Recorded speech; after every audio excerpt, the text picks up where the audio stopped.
Honorable Justice Maqbool Bakar Saab, Chief Minister Sen, my friends, dignitaries, the Council General of Turkey and Council General of Oman, the governing body, Munawar Saeed Saab, Hadi Nuro Dasha Sahiba, Shahnaz Wazir Ali Sahiba, Dr. Amjad Siraj, Ghazi Salahuddin, and the whole governing body and all the directors और आप सब, आपको बहुत बहुत मुबारक हो कि आज 31 दिन में हमने जिस शहर के बारे में ये कहा जाता था कि यहाँ पर सिर्फ किश्त खून होता है, खराबियाँ हैं, मुजाहरे हैं, महंगाई भी है, बेरोज़गारी भी है, लेकिन हमने जब 16 साल पहले ये सफ़र शुरू किया था 30-30, 40-40 लोग जस्टिस साहब एथनिक वायलेंस में, रिलीजियस वायलेंस में, उसके बाद हमने प्लान किया और पहली आलमी उर्दू कॉन्फ्रेंस 2008 में शुरू की और उसमें हमने पाकिस्तान की बाकी बड़ी ज़बानों को शामिल किया।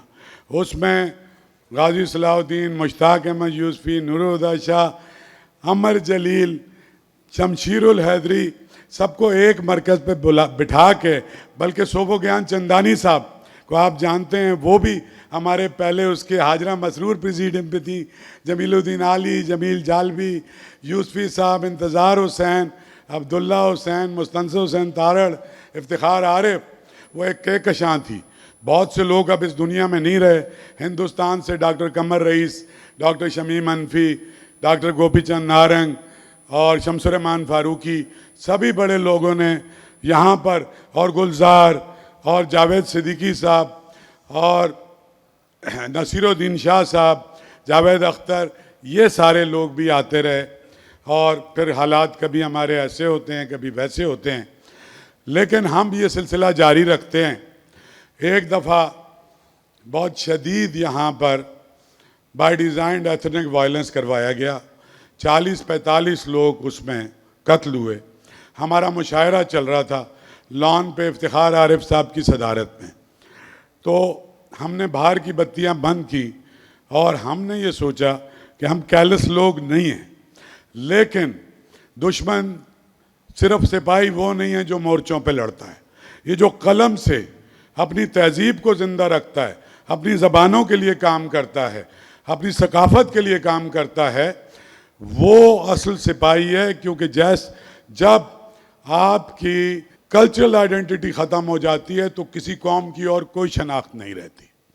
कौन कौन कब कब सदर थे, शुक्रिया, बादशाह थे, लुई दी फिफ्थ कौन था और जॉर्ज जी 10th कौन था, लोगों को नहीं पता। लोग शेक्सपियर को जानते हैं, गालिब को जानते हैं, शाह लतीफ़ को सचल को जानते हैं। इट मीन्स कि जो हिस्ट्री में लोग अपना नाम करते हैं वो प्ले राइट्स हैं, वो फ़िलासफ़र्स हैं, वो स्कॉलर्स हैं। उन सब की रहनुमाई में हमने ये सिलसिले का आगाज़ किया था। एक टूटी फूटी सी बिल्डिंग थी, फिर ऑडिटोरियम्स बने, फिर लाइब्रेरियाँ बनी, फिर स्टूडियोज़ बने, फिर ऑडियो विजुअल स्टूडियोज़, और एक कहकशां आबाद हुई। और जब पहली कॉन्फ्रेंस उर्दू की हम 7 दिन की कर रहे थे तो हिंदुस्तान से 12 टॉप स्कॉलर आए हुए थे और उस ज़माने में बॉम्बे में बम धमाके हो गए और हमारे पास 1 रुपया भी नहीं था और हमने कराची यूनिवर्सिटी के गेस्ट हाउस में अपने सारे, और वहाँ से एक टूटी गाड़ी में वो सारे आते थे। इसी तरह हमारे दोस्तों ने सारे स्कॉलर्स को अपने अपने घरों में ठहरा लिया था। टिकटें भी हमारे दोस्तों ने दी कि हमारी साल की ग्रांट 10 लाख रुपए होती थी, लेकिन हम सब की विल जो है उससे ज़्यादा थी। हमें पता था कि जब सारा हिंदुस्तान उजड़ा तो ये शहर आबाद हुआ, और ये मतलब ये सलीमुज़्ज़मान सिद्दीकी से लेके मजनू गोरखपुरी तक का शहर था। ये रईस अमरोई, सैयद मोहम्मद तकी, जॉन एली आपके बराबर में उनके भतीजे बैठे हुए हैं, और सादकैन का शहर था जो रहते ही आर्ट्स काउंसिल में थे, और ये गुलजी का शहर था, और ये मेहदी हसन का शहर था, और वो शहर उसमें कोई एक भी सकाफती अदारा नहीं था।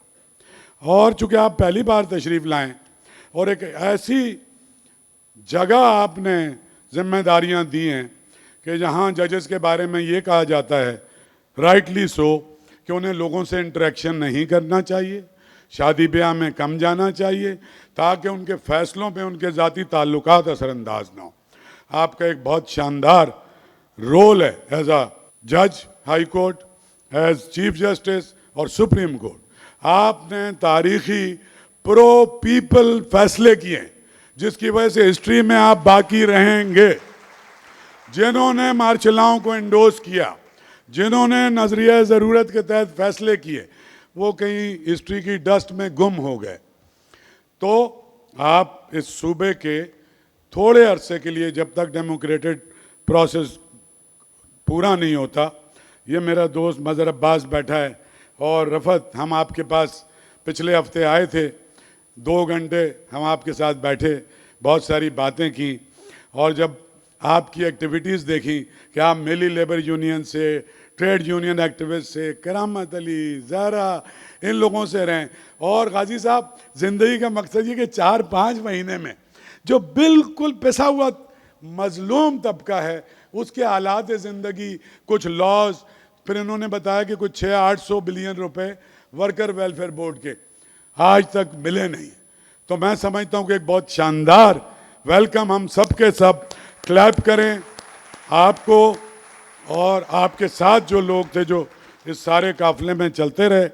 और मैं लंबी तकरीर नहीं करूँगा। इस फेस्टिवल में 35 ड्रामा ग्रुप थे और 7 मुल्कों के लोग आए थे।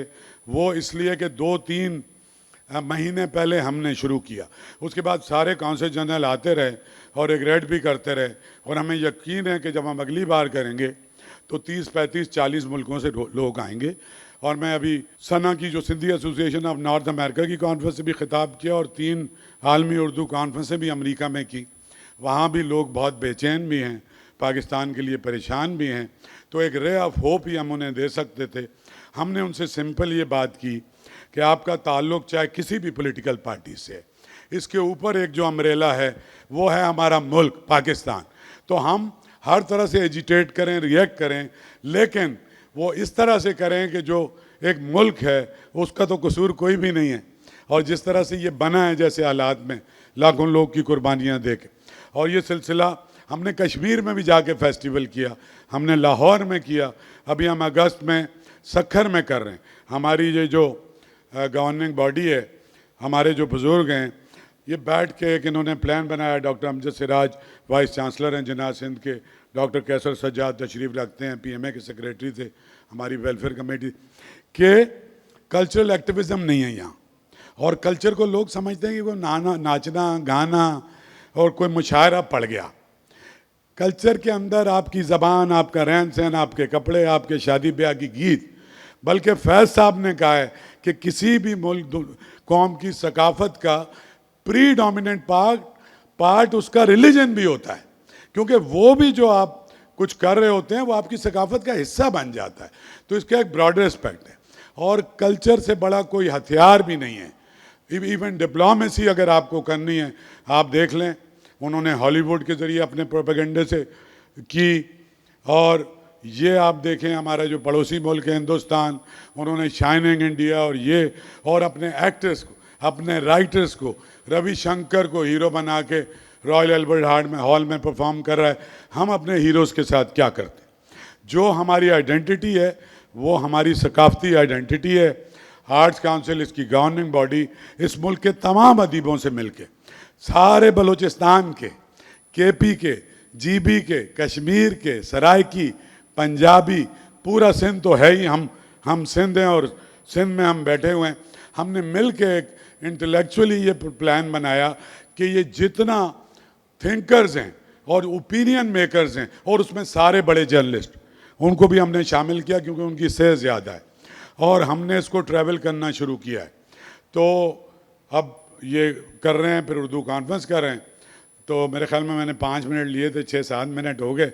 और आप सब, ज़्यादातर लोग जैसे साहब ये कह रहे हैं, 31 दिन से यहाँ कोई सीट खाली नहीं थी कि जब ये ख़त्म होगा तो एक वैक्यूम सा हो जाएगा और उसके बाद हम क्या करेंगे। तो वही हम पे जिम्मेदारी है। आप तशरीफ़ लाए, आपका बहुत बहुत शुक्रिया, and thank you so much Karachi.